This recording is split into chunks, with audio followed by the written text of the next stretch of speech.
10월 2일 주일 예배를 시작하도록 하겠습니다. 기도하겠습니다. 성령님 임하여 주시옵소서. 아버지 감사합니다. 아버지 감사합니다.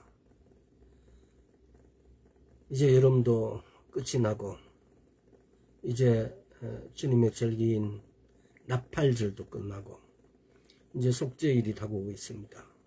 아버지 하나님, 우리가 주의 말씀에서 주의 절기를 잊어버린 지가 오래되었습니다. 이제 주의 절기를 회복할 수 있는 은혜를 베풀어 주시옵시고, 주의 절기를 따라서 주님께서 예언하셨고, 주의 절기 따라서 주님께서 오신다는 것을 또한 말씀하여 주셨습니다. 우리가 이 절기를 통하여서 주님이 앞으로 행할 일이 무엇이며 또 주님께 기대하고 고대해야 될 것이 무엇인지 주의 말씀을 살펴볼 수 있도록 주의 은혜 베풀어 주옵소서. 감사드리옵고 예수와 그리스도 이름으로 기도드리옵나이다. 아멘.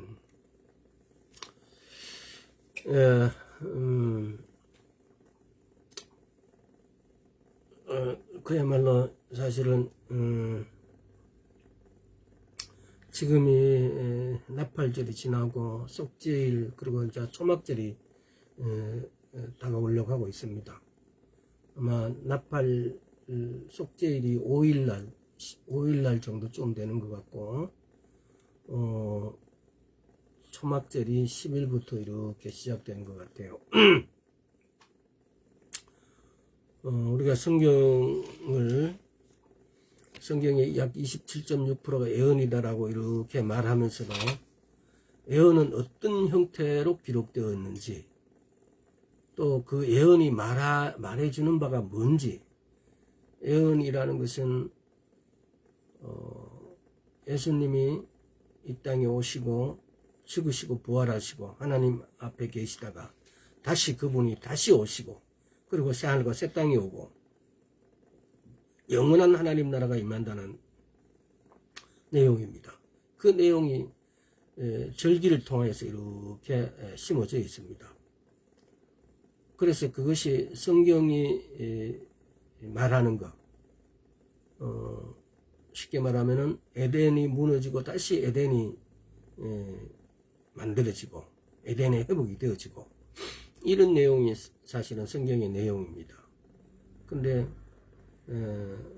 그런 절기를 통해서 또 에덴이라는 것은 이스라엘이라는 거, 이스라엘의 회복이 되어짐으로 인해서 주님 나라가 다시 이 땅에 임한다는 그런 내용을, 그야말로 그것이 성경의 뼈대이고, 근데 그 뼈대를 형성하고 있는 것이 바로 절기입니다. 근데 오늘날 우리 크리스찬들은 이 뼈대를 잊어버렸어요.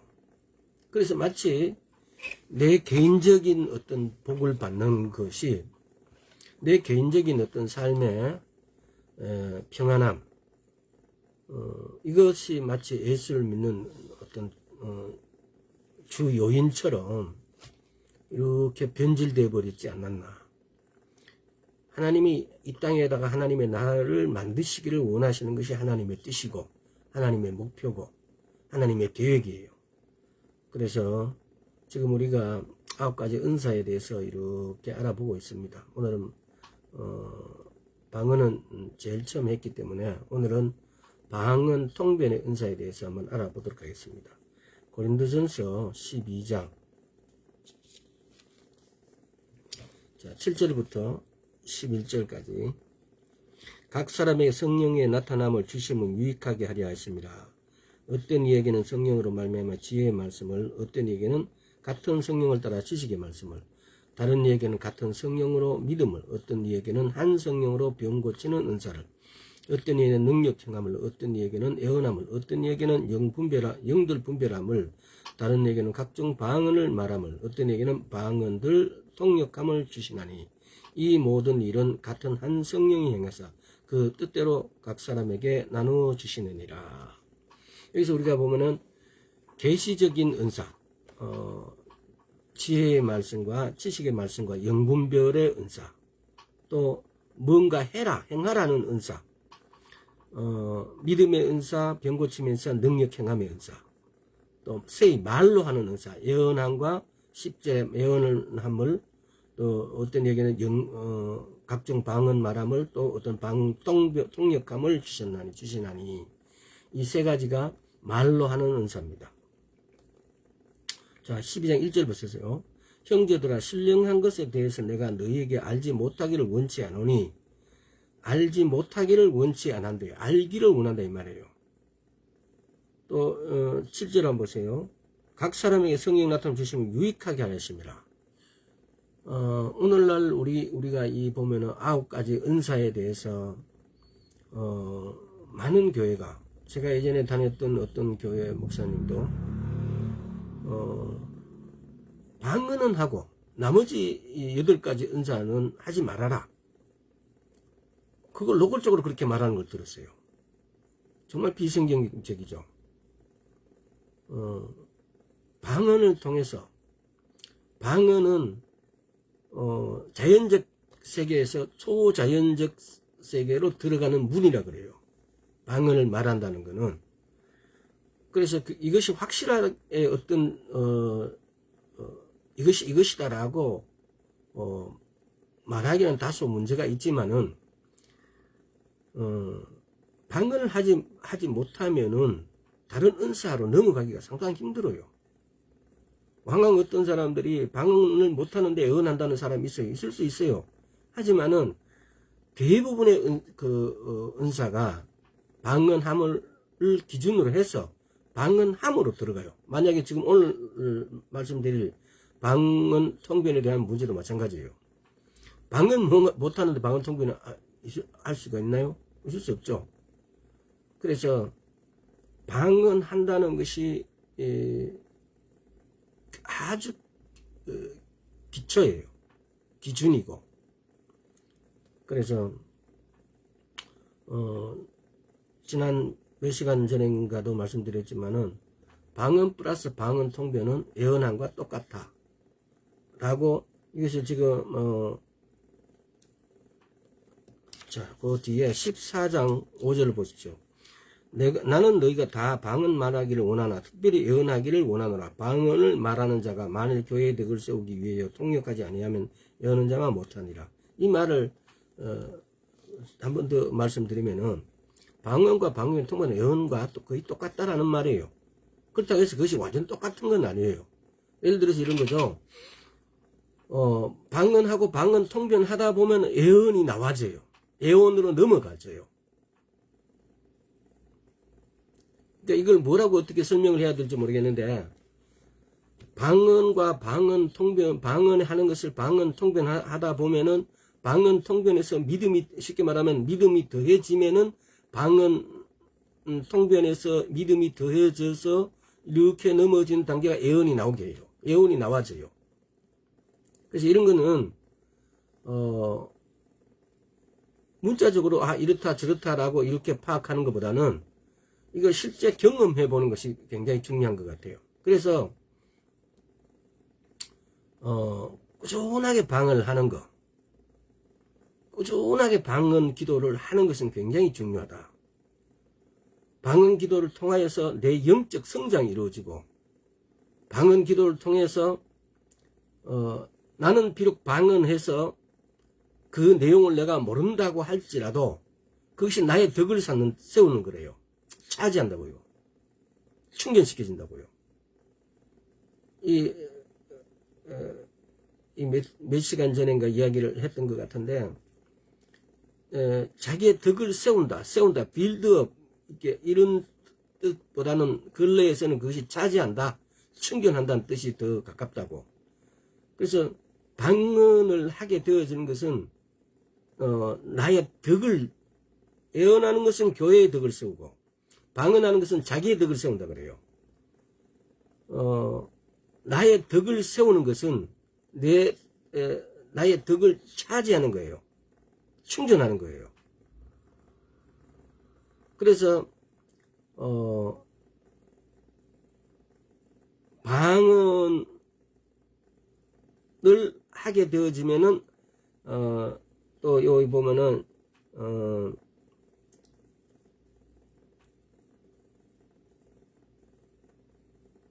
방언하는 자는 방언 통변하기를 구하라 그래요.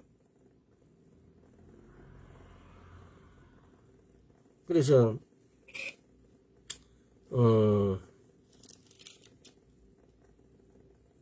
성경이 말하는 그 의도가 무엇일까?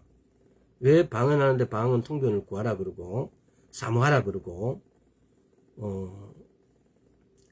우리의 영적인 어떤 상황이 확장되어진다는 것은 내가 하나님께 더 가까이 가게 되어진다는 의미예요. 또 그것을 통하여서 하나님이 우리에게 가르치고자 하고 우리를 제자라고 하는 것은 우리가 하나님의 말씀에 예수 그리스도를 예를 들어서 물세와 성령세를 받아서 거듭나게 되어지고 해서 하나님께 가까이 가게 되어지면은 하나님은 우리를 그냥 그 부르심에 1차적인 부르심에다가 만족하지 않으세요. 우리를 통하여서 하나님의 일을 하시기를 원하세요. 우리는 흔히들 보면 이런 관념에 사로잡혀져 있어요.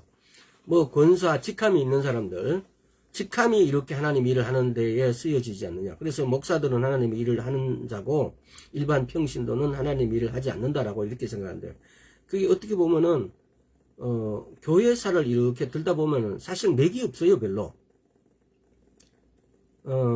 근데 그것이 또 보면은 제가 맥이 없다는 이유가 뭐냐 이러면요, 교회사를 어떤 조직이, 교회도 어떻게 보면 조직이고 정치예요.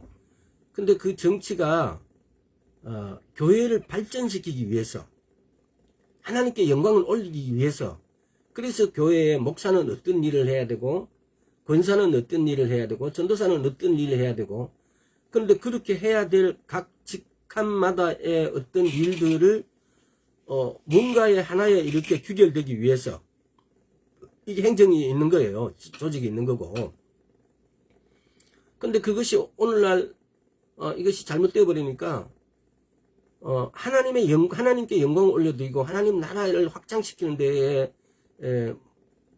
이렇게 포커스가 가 있는 게 아니고 그 목사의 어떤 영광이 되어버리고 그 교회의 사이즈만 자꾸 이렇게 키워가지게 되어지고 교회의 영적 확장, 믿음의 확장이 아니라 교회 건물만 자꾸 올라가게 되어져요.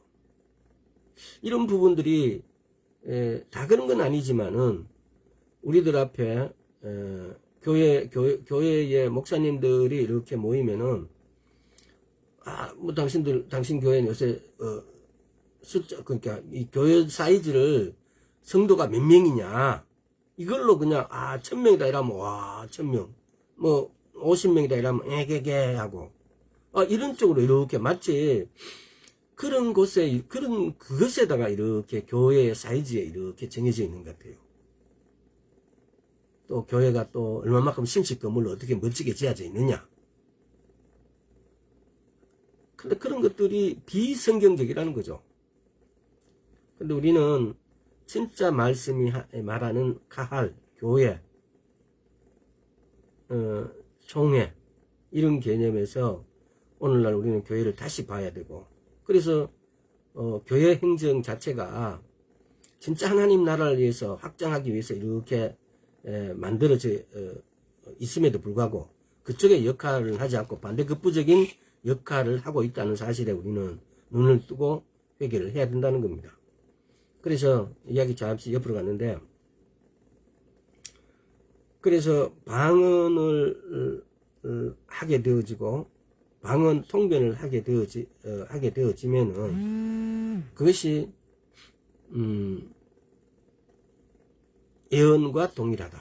그렇다고 해서 그것이 예언이라는 건 아니라는 사실. 그러니까 이게 뭐냐면요, 조금 전에 말씀드렸지만은 방언 통변을 하다 보면은 예언의 은사가 있는 사람은 예언이 나와지게 되어진다는 겁니다. 그래서 이런 미묘한 부분을 우리가 어떻게 결정적으로 이건 이거다라고 말할 수 없다는 사실. 그러나 그런 것들은 체험해 봄으로 알 수 있다는 사실입니다. 그래서 방언 하시는 분들은 방언 통변하시기를 구하고, 또 방언 통변하시게 되어지면은 또 기타 다른 은사에 대해서도 구하게 되어지고. 근데 예를 들어서 이런 거죠. 방언할 때와 방언 통변할 때, 방언을 통변하게 되어지면은 엄청나게 확장되어지죠, 영역이. 그렇게 됐을 때 거기에 대한 필요, 거기에 대한 필요가 있으면 공급이 이루어져야 되죠. 그래서 우리가 신앙생활을 하면서 우리의 필요, 사실 어떤 경제적 차원에서 수요를 우리가 전혀 예측하지도 못하고 알지도 못한다는 겁니다. 내가 예수를 믿는데 뭐가 필요한지, 어떤 자세가, 어떤 내용이, 어떤 활동이 내게 필요한 건지에 대해서 때로는 관심도 없고 별로 거기에 의미를 두지 않습니다. 그러나 은사는 하나님께서 은사를 우리에게 주실 때는 그 은사가 우리의 필요를 채우는 게 아니고 다른 사람들, 하나님의 다른 예를 들어서 지체들에 대해서 필요를 채워주는 역할을 하게 된다는 겁니다. 그래서 그런 필요, 수요에 대해서 우리가 다른 은사를 넘어가게 됐을 때 눈을 뜨게 되어지고 그만큼 확장되어진다는 겁니다. 그래서 우리는 다른 은사를 사모하고 그 은사에 대해서 확장되어지기를 기도해야 된다는 겁니다. 고린도서 14장 보세요. 3절에도 그러나 너희 예언하는 자는 사람의 말하여 덕을 세우고 권면하여 아니하는 것이요. 예언하는 것은 사람에게 말하여 덕을 세우며 권면하여 아니하는 것이요.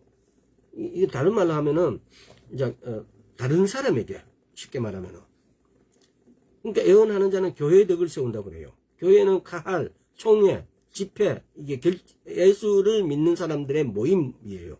그래서 그런 다른 사람에 대해서 덕을 세워주는 거다 이 말입니다. 그래서 통변을 한다는 것은 우리가 방언을 하고 난 다음에 그 내용이 무슨 내용으로 기도했는지 궁금하지 않습니까? 근데 그 궁금한 것에 대해서 우리는 다 알아야 될 필요는 없겠죠. 왜? 방언을 기도하는 것은 내가 하나님께 기도하게 되어지면은 내가 하나님께 기도하게 되어졌다라고 라는 사실은 성경에 나와 있는 그대로예요. 성령이 말하게 하심에 따라서 내가 기도한 것이니까 그걸로도 충분할 수도 있어요. 그러나 때로는 우리가 내가 도대체 무슨 내용으로 기도했는지 그것을 알 필요가 있다는 겁니다. 왜? 그렇게 했을 때 조금 전에 제가 말씀드렸듯이 영역이 확장되어지는 거죠. 또 방언하는 데에 방언 통변을 하게 되어지면은, 또 예언을 하게 되어지면은 이것이 간단한 차원에서 보면 이것이 하나님의 음성을 듣는 과정하고 똑같아요. 하나님의 음성을 어떤 차원에서 어떤 파트에서 듣고 있는 거죠.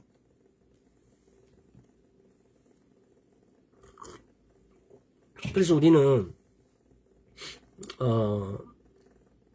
이렇게 해서 교회의 덕을, 내가 예언하게 된 교회의 덕만 세워질까요? 아니죠. 1차적으로 내 덕을 먼저 이렇게 세워지게 되고 2차적으로 교회의 덕을 세워지게 되는 것 같아요. 예를 들어서 방언하는 것은 자기의 덕을 세우고, 교회하는 것은 방언 통변하는 것은, 예언하는 것은 교회의 덕을 세운다 라고 이렇게 성경에 기록되어 있지만은 제가 경험한 바로는 이런 것 같아요. 물론 방언하지 않고 방언 통변을 할 수 없는 게 아니고, 또 방언하지 않고 예언으로 바로 넘어갈 수 있는 차원이 아니기 때문에 결과적으로 그게 그거구나라고 말할 수도 있겠지만은, 그러나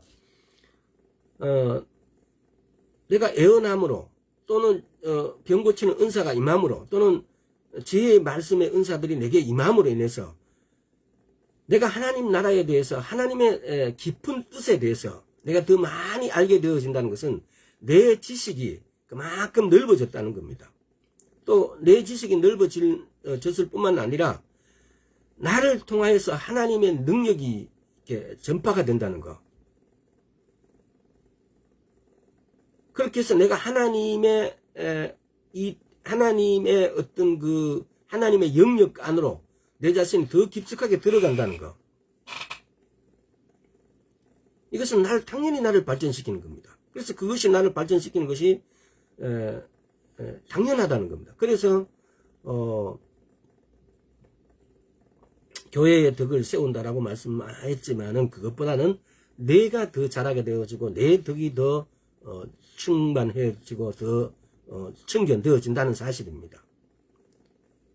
아마 성경에서 방언은 자기의 덕을 세우고 기타 모든 다른 것은 방언, 애언은 교회의 덕을 세운다라고 이렇게 크게 그렇게 나눠놨지만은 그러나 제가 보는 관점은 그렇다는 겁니다. 교회의 덕을 세우기 이전에 자기 덕이 더 충전되어진다는 겁니다. 자, 방언 통변은 개인적인 기도 생활에서 방언 통변의 은사가 할 수도 있다는 겁니다. 이게 개인적인 자 14장 표현하신 거 한번 쭉 읽어보겠습니다. 14장 13절에서 15절. 그러므로 방언을 말한 자는 통역하기를 기도할지니 내가 만일 방언을 기도하면 나의 영이 기도하니까 나의 마음은 열매 맺지지 못하리라. 그러면 어떻게 할꼬? 내가 영으로 기도하고 또 마음으로 기도하면 내가 영으로 참여하고 또 마음으로 참여하리라. 이 구절을 또 언젠가는 조금 더 이게 자세하게 이렇게 해석되어지기를 소원합니다. 왜냐하면요, 여기서 보면 이 구절을 많은 분들이 잘 못 해석했고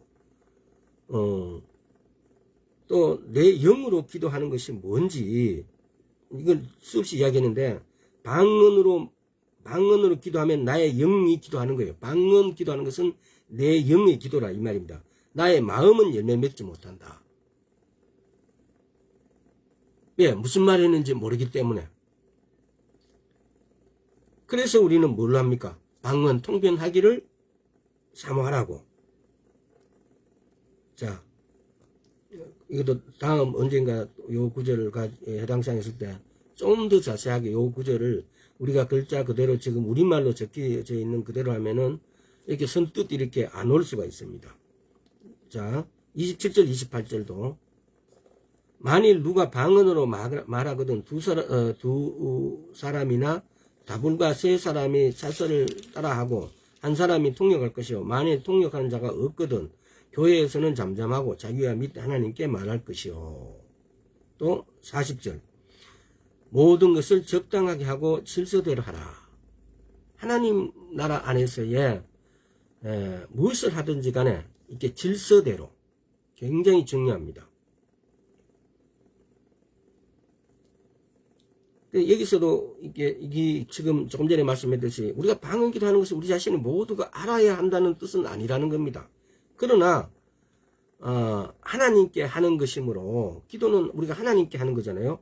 우리가 그 내용을 다 알아야 하는 건 아니지만은 그러나 확장시키는 개념에서 그러니까 이런 것들이 방언 기도를 많이 하다 보면 당연히 궁금해지고 도대체 때로는 그 뜻이었는가라고 기도가 이렇게 뭐라 그럴까요? 이렇게 절정에 올라서 때로는 내 안에 계신 성령님께서 그것을 내인데 이렇게 계시해 줄 때가 있어요. 이게 무슨 뜻이었다라고. 방언 통변의 은사가 없어도. 근데 그렇게 했을 때 그 내용들을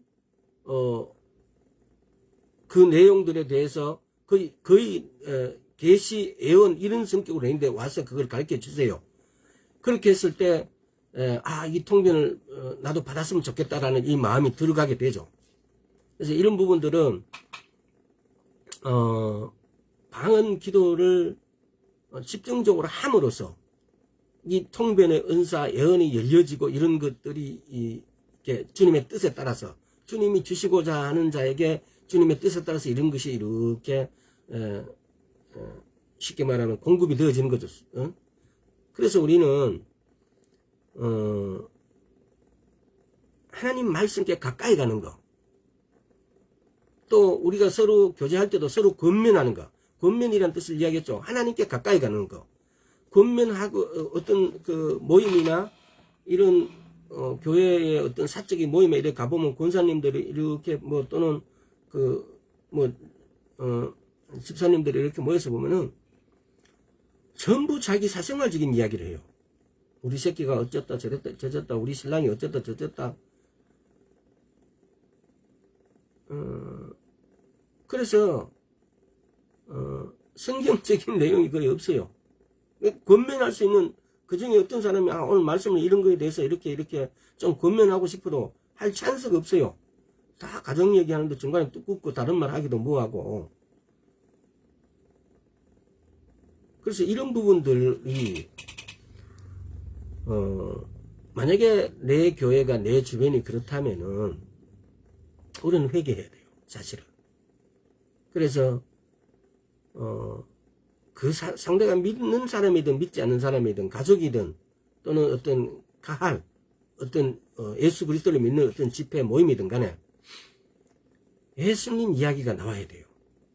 근데 예수님 이야기가 안 나오고 엉뚱한 이야기가 나옴으로 인해 가지고 그거는 솔직히 말하면은 세상적 이야기는 끝없는 바다 같아요. 해도 끝이 없어요. 그리고 하고 나면 공허해요. 그래서 하나님께로 적어도 교회의 예배가 끝났다든지 교회라는 건물에 우리가 이렇게 모였다면은 또 신자들끼리 이렇게 모였다면은 예수님 이야기로 가득 차야 돼요. 그래서 방언 통변뿐만 아니라 다른 예언적 여러 가지 은사들도 그렇게 예수님 이야기로 가득 찰 때 그 역사가 이렇게 나타나게 돼요. 그래서 오늘 자꾸 다른 데로 넘어가는데 개인적인 기도 생활에서 방언 통변 역사를 보면은 케네스 헤인 목사님 같은 경우는 그 예를 책에 읽어보면 그런 예를 이렇게 드러났어요. 자기 형이 이렇게 집을 떠나고 멀리 가 있는데 몸이 아프다. 그래서 그렇게 집에서 기도했는데 그 몸이 낫게 되고 언제 되면 이렇게 올 것이다. 그렇게 왔어요. 와서 그 형이 나 이렇게 죽다가 살았다라고 이야기하니까 케네시 목사 그래 언제쯤에 형이 이렇게 아픈 걸 나도 알고 있었다. 라고 이렇게 이야기를 해요. 그래서 이런 은사들, 병 고치는 은사, 또 예언의 은사, 이런 것들이 이렇게 또 방언 통변을 통해서 그런 상황을 또 알아지는 어떤 이런 은사들이 작용을 한다는 겁니다. 그래서 우리가 예수를 믿는 흔적, 예수님이 하셨던 일을 우리도 할 수 있는데, 예수님 우리는 그보다 더한 것도 할 수 있다고 하셨는데 우리는 오늘날 그 발자취를 도저히 못 따라가고 있어요. 그래서 그런 발자취를 따라갈 수 있도록 그 따라가는 첫째 비결이 방언하는 거예요. 자나 깨나 무슨 하든지 간에 뭔 일을 하더라도 방언은 계속 할 수 있어요. 아마 모르긴 해도 저도 그런 경험이 있기 때문에 방언을 꾸준하게 하다 보면 은사들이 자동적으로 접목이 돼요. 이게 너무나 당연한 사실이에요. 이거는 제가 막 확실하게 말할 수 있는 거예요. 방언을 옛날에는 제가 운전하든 뭐 하든 계속 방언을 하고 다녔어요. 그러다 보면은 초자연적인 일들이 내 주위에 막 일어나요. 운전하고 가는데도 운전 어떻게 조심하라 이런 말이 막 들리고 막 그런 일들이 막 이렇게 일어나요. 어떤 사람인데 기도하면 그 사람의 병이 떠나가게 되어지고 이런 일들이 막 일어난다고요. 근데 방언을 멀리하는 순간 아무것도 없어져요. 우리는 이렇게 9가지 은사를 다루면서 우리 자신을 한번 돌아봤으면 저도 당연하게 저부터요. 그래서 오히려 과거에 나타났던 은사들, 하나님과의 어떤 그 대화들, 하나님의 음성을 듣는 이런 방법들이 방언을 많이 하지 않음으로 인해서 이런 것들이 그냥 소리소문 없이 조용히 있어요. 다시 내 안에 계신 성령님과 교통함으로 인해서 방언함으로 인해서 방언기도함으로 인해서 이런 것들을 깨워야 된다고 생각합니다. 또 두 번째는 공적인 사역에서의 방언 통변의 은사. 고린도전서 14장 27절 한번 봅시다. 만일 누가 방언으로 말하거든 두 사람이나 다불과 세 사람이 차설들하고 한 사람이 통역할 것이요. 이게 좀 이렇게 명확성의 원리 이런 비슷한 거예요. 지금 이게 무슨 말이냐 이러면요. 우리가 많이 의심하게 되는 것이 뭐냐 이러면요. 방언은 길게 했는데, 통변은 한두 마디로 이렇게 통변을 이렇게 해버린다라고 이렇게 말해요. 그러면은, 저기 과연 방언을, 저렇게 오랫동안 방언한 내용을 저렇게 한 단어로 통변하느냐, 저게 맞느냐? 그래서, 우리는 방언 통변한다는 것은 통역한다 해서 방언을 번역하는 게 아니에요.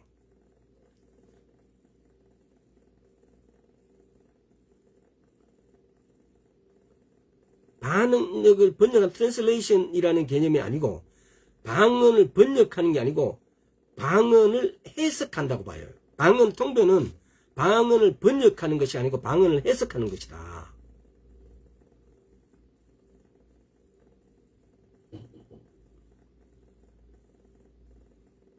이 개념을 명확하게 우리 머릿속에 담고 있어야 돼요.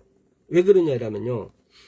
많은 사람들이 방언 통변, 때로는 길게 이야기하는데 짧게 한마디로 방언 통변하고, 때로는 짧게 이야기하는데 막 이렇게 덧붙여서 통변을 해요. 그러면 저게 이렇게 좀 고개를 가웃거릴 수 있는 그런 상황들이 와요. 그래서 방언 통변은 방언 번역하는, 우리가 영어로 통역자가 영어로 말하는 걸 한글로 번역하듯이 이런 번역이 아니고 방언을 해석하는 거예요. 방언 번역 이꼬로 방언 해석이다. 한번 따라해 보세요. 방언 통변은 방언 해석이다. 방언 번역이 아니라는 사실. 이 굉장히 중요한 요소입니다. 왜냐하면 이거 때문에, 그래서 여기서 이제 명확성의 원리가 나와요.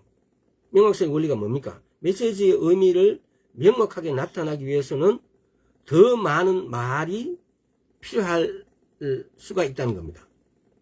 또 명확성의 원리에는 그 말을 더 정확하게 설명해서 때로는 많은 말을 한두 마디로 단축할 수도 있다는 겁니다. 이것이 명확성의 원리예요. 그러니까 방언 통변은 이 명확성의 원리가 작용하는데, 그래서 방언 통변은 번역이 아니고 해석이라는 사실입니다.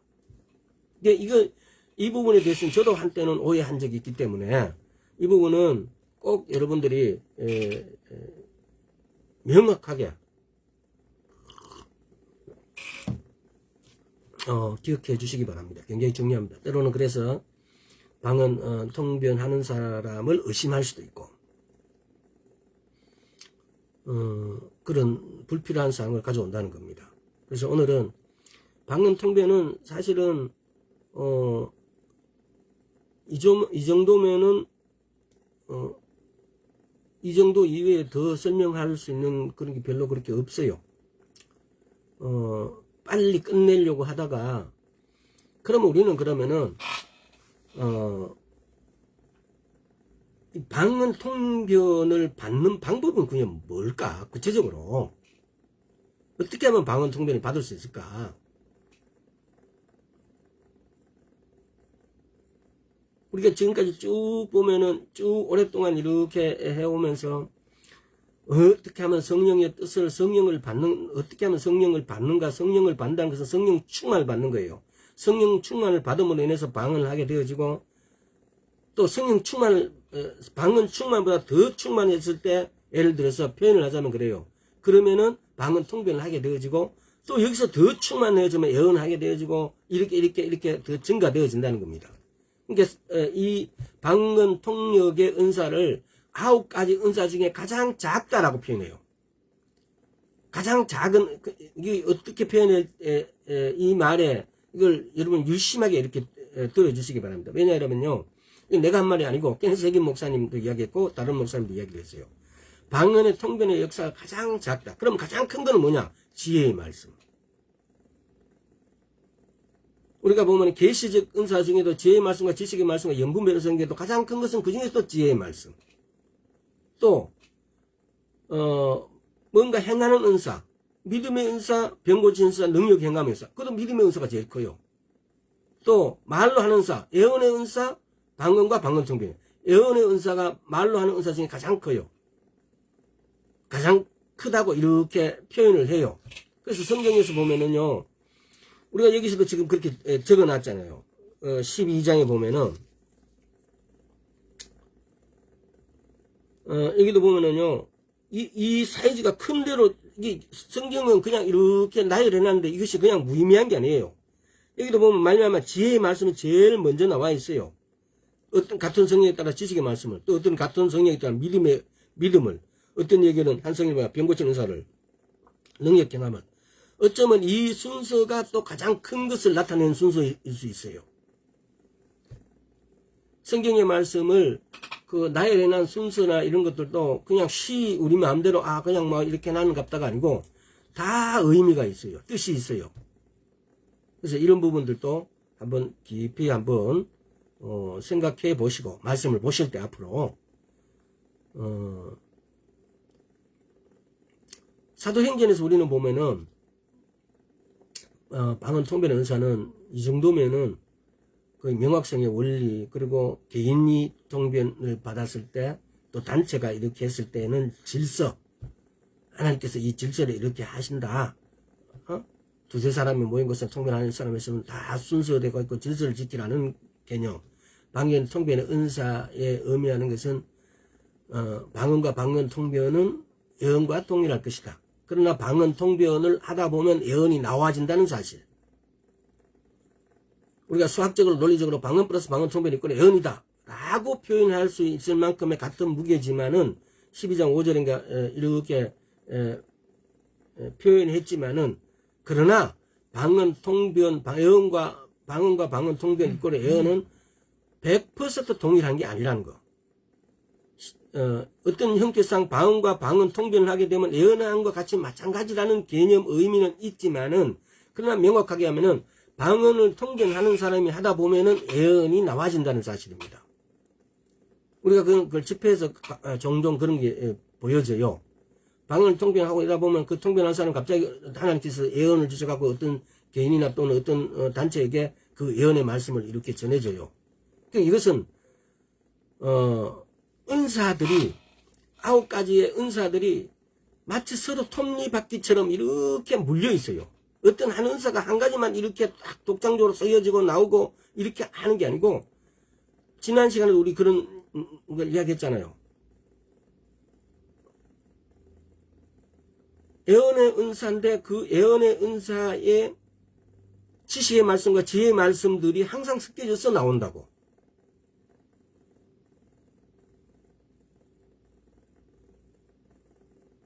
근데 그건 우리는 단지 그걸 예언이라고만 받아들이는데 그것이 아니고, 예언이라는 내용이 구약과 신약에서 다소 차이가 있는데, 지난 시간에 말씀드렸잖아요. 근데 신약에서의 예언이라는 것은 우리가 생각하는 그런 미래를 예측하는 이런 내용보다는 오히려 명확하게 이야기하는, 뜻을 명확하게 이야기하는 쪽이다. 그런데 거기에 지혜의 말씀과 지식의 말씀이 더해져서 그것이 예언이 우리는 마치 예언이라고 하는데 그렇게 사용되어졌다는 겁니다. 그래서 우리가 좀 주의해야 되는 것은, 이렇게 9가지 은사가 서로 때로는 이렇게 합쳐져서 그래서 이렇게 우리에게 나타나진다는 겁니다. 하나님의 말씀으로 우리는 그것을 또 이렇게 듣게 되어지고 보게 되어지고 알게 되어진다는 겁니다. 자, 그래서 그러면은 이제 다시 그 이야기하는 것이, 우리가 지금 그러면 어떻게 방언과 방언 통변을 하게 되어지며 어떻게 이 은사를 받을 것인가? 이것은 우리가 기도와 말씀을 통해서, 말씀을 읽고 기도를 함으로 인해서 또 그걸 구하라고 하시는가, 구하는 것을 통해서 우리에게 온다는 겁니다. 그래서 우리가 이것을 하기 위해서는 성령 충만을 받는 방법. 사도행전을 한번 볼까요? 사도행전에 보면은 성령을 받는 5가지 사례가 이렇게 나와요. 그래서 잠시 시간이 나니까 사도행전 2장 1절에서 4절, 오순절날이 이미 이름에 저희가 다 같이 한 곳에 모였더니 호련히 하늘로부터 급하고 강한 바람 같은 소리가 있어 저희 앉은 온 집에 가득하며 불의 혀같이 갈라지는 것이 저희에게 보여 각 사람의 위에 임하여 있더니 저희가 다 성령의 충만함을 받고 성령 충만을 받고 성령이 말하게 하심을 따라 다른 방언으로 말하기 시작하는가. 성령 충만함을 받으니까 방언을 말하게 되어진다는 겁니다.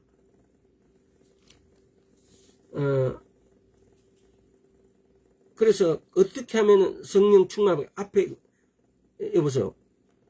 이미 이러면 저희가 다 같이 한 곳에 모였더니 호련히 하늘부터 극한 바람의 소리에서 가득하여 다 같이 모여서 뭘 했다는 겁니까?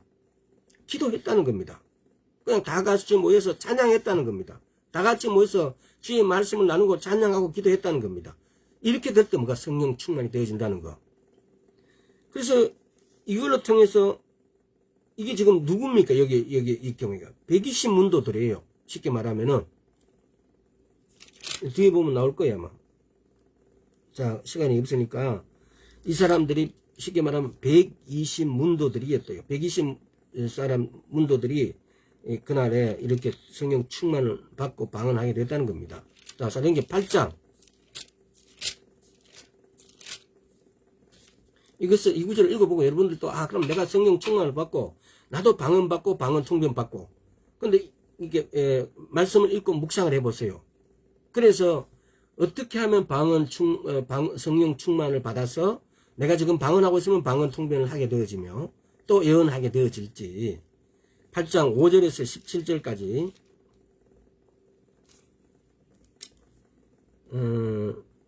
긴데 빨리 읽겠습니다. 빌립이 사마리아 성에 내려가 그리스도를 백성에게 전파하니 무리가 빌립의 말도 듣고 행하는 표적도 보고 일심으로 그의 말하는 것을 쫓더라. 많은 사람에게 붙었던 더러운 귀신들이 크게 소리를 지르며 나가고 또 많은 중풍병자와 안전병이가 나으니 그 성에 큰 기쁨이 있더라. 그 성에 시몬이 한 사람이 전부터 있어 마술을 행하여 사마리아 백성을 놀라게 하며 자칭 큰 자라 하니 낮은 사람부터 높은 사람까지 다 청종하여 가로되 이 사람은 크다 일컫는 하나님의 능력이라 하더라. 오랫동안 그 마술을 놀랐으므로 저희가 청종하더니 빌립이 하나님 나라와 및 예수 그리스도의 이름에 관하여 전도함을 저희가 믿고 남녀가 다 세례를 받으니 시몬도 믿고 세례를 받은 후에 전심으로 빌립을 따라다니며 나타나는 표적과 큰 능력을 보고 놀라니라.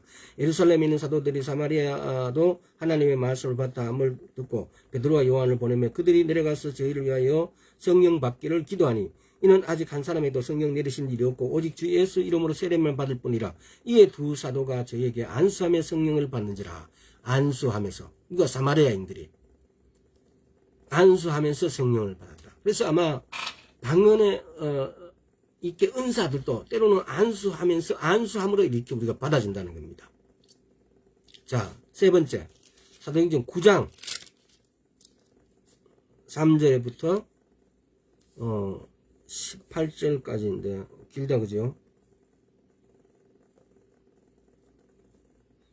요것도 그래도 이거는 지금 누가 사울이 성령 충만 받는 방법을 나타낸 게 이제 17절 보여. 아나니아가 그 집에 들어가서 그에게 안수하여 가로되 형제 사울아 주 곧 내가 오는 길에 나타나시던 예수께서 나를 보내어 너로 다시 보게 하시고 성령으로 충만하게 하신다 하니 즉시 사울의 눈에서 비늘 같은 것이 벗어져 다시 보게 된 자 일어나 세례를 받고.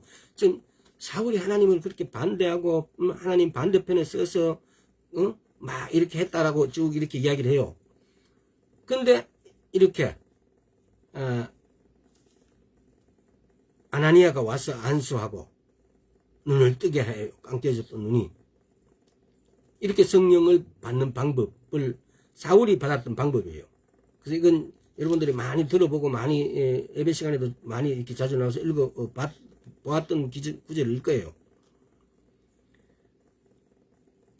다음에 사도행전 10장 44절에서 46절. 베드로가 이 말할 때 성령의 말씀을 듣는 모든 사람이 내려오시니 베드로와 함께 온 할례 받은 신자들이 이방인들에게도 성령 부어주심을 인하여 논하니 이는 방언을 말하며 하나님의 높임을 들음이라.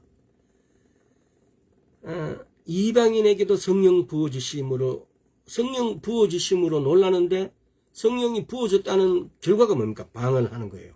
방언을 말하며 하나님의 높임을 들어. 그러면 방언 못하는 사람은 나는 뭐 성령 안 받았단 말이냐? 하나님 높임을 들음이라. 예수 그리스도를 예수 그리스도는 나는 나의 주님이다라고 말하는 것이 하나님을 높이는 거예요. 예수 그리스도는 나의 주님이다. 나의 큐리오스다라고 말하는 거. 이렇게 하는 것이 내가 하나님을 높이는 것이라고요. 주님을 찬양합니다. 아버지 하나님을 사랑합니다. 광대하신 나의 아버지 하나님. 뭐 여러 표현, 할렐루야. 이 모든 표현들이 하나님을 높이는 거예요. 하나님을 높이는 것. 내가 예수 그리스도를 내 마음에 진짜 믿고 그분이 나의 주님이라고 내 입으로 근성으로 말이고 내가 나의 주님은 예수 그리스도시다라고 나의 퀴리오스라고 말할 수 있는 거. 그 사자 앞에서 로마 황제가 나를 너의 주님이라고 부르라. 그렇지 않으면은 내가 사자밥을 주겠다. 네가 부르는 너의 주, 너의 퀴리오스, 예수 그리스도가 너의 주님이냐 아니면 내가 너의 주님이냐 라고 묻는 거예요. 그 주님. 그렇게 했을 때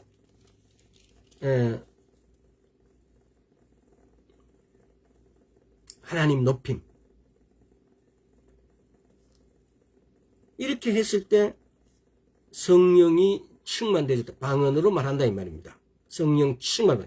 이 성령 충만 받는 것이 우리가 방언을 하게 되어지고 방언을 받게 되어지고 방언 통변을 하게 되어지고 예언을 하게 되어지는 기초고 그것이 그 길이라는 겁니다. 다음에 사도행전 19장.